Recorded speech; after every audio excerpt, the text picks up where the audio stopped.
J'espère que vous allez bien, moi je vais très bien. Waouh, mais quelle cérémonie de tirage hier. J'étais vraiment fier de cette Côte d'Ivoire là. On a fait un événement extraordinaire hier. Félicitations à la CAF, félicitations au COUCAN, félicitations au président de la FIF, félicitations à la FIFA, félicitations à cette Côte d'Ivoire qui avance parce que c'est justement ça qui met notre pays au sommet des États qui avancent, en tout cas ici en Afrique. Mais vous savez, il y a des réalités qui contrastent avec la fête qu'on a vue hier. En filigrane de toute cette liesse, de toute cette joie partagée, de toute cette effervescence, il se trouve des personnes qui souffrent et qui sont dans des situations qui sont très compliquées et qui ont besoin de nous. Ce matin, je veux être le porte-parole, la caisse de résonance de la situation que vivent les agents du Golf Hotel. Là, comme vous pouvez le constater, je suis au Golf Hotel d'Abidjan. Voilà, cet endroit-là, c'est un espace qui est chargé d'histoire. Hein? Vous savez, le Golf est chargé d'histoire parce que cet hôtel-là a marqué la Côte d'Ivoire. Il y a une étape de notre vie, on parlait de la République du Golfe. Vous vous rappelez bien, le Golfe a hébergé le président de la République et de nombreux ministres. Aujourd'hui, le Golfe est en train de tomber dans l'oubli. Il n'y a plus de lumière ici. On a 133 employés qui n'ont plus de travail. Des employés qui ont des familles derrière. Là, nous sommes en pleine rentrée scolaire. Il y a des agents du Golfe qui sont décédés parce qu'ils n'avaient pas le minimum qu'il faut pour se soigner. Il y a d'autres qui ne pouvaient plus aller à l'hôpital pour bénéficier de tout ce qui est assurance, de tout ce qui est protection. Ils sont décédés.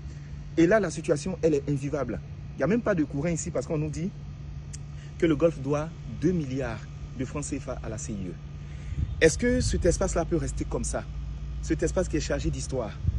Vous savez, le Golfe, c'est la représentation de la résilience. D'être tenace, de ne pas abandonner. L'histoire, c'est qu'on peut être président du Golfe et puis devenir président de la Côte d'Ivoire. Et cette image-là ne doit pas disparaître. Imaginez, nous sommes en pleine Cannes, organisation, et ce réceptif hôtelier ne va pas être parmi les chefs-d'œuvre qui vont recevoir toutes ces personnes qui vont venir. J'ai appris que le Golfe est tombé maintenant dans le patrimoine de gestion de la Côte d'Ivoire. Et dans cette vidéo, je veux lancer un appel à l'endroit du président de la République. Parce que je me dis, dans cette situation, c'est lui seul qui peut faire quelque chose. L'idée, ce n'est pas d'accuser qui que ce soit. Mais il faut que le Golfe puisse revivre. Il faut que les agents du Golfe puissent recommencer à travailler. Il faut que la lumière revienne. Il faut que le Golfe puisse accueillir des personnes parce que cet endroit-là est chargé d'histoire. On a reçu ici le directeur général de ceux-là qui gèrent le patrimoine. On a reçu ici le directeur de cabinet du ministre de la Construction parce que désormais le Golfe n'est pas géré de façon privée. Ça fait partie du patrimoine de l'État. Est-ce qu'on va accepter que ce patrimoine reste comme ça, en train de se détruire, ou on va se lever et on va réagir? On a besoin d'un élan de solidarité. Partagez massivement la vidéo afin que ça touche les personnes et que cela puisse être chuchoté à l'oreille du président de la République. Cet espace-là ne peut pas rester comme ça. C'est un espace qui est trop chargé d'histoire. La symbolique, elle est trop forte. Le Golf Hotel a besoin de nous. Réagissons, partageons. Après, on verra qui va gérer. Mais il faut que cet espace-là puisse recommencer à vivre. Il faut que la lumière soit là. Il faut que les hôtels, les chambres soient fonctionnelles. Il faut que les agents retrouvent leur fonction. Parce que souvent, on pense que c'est juste le balayeur. Mais derrière, c'est toute une administration.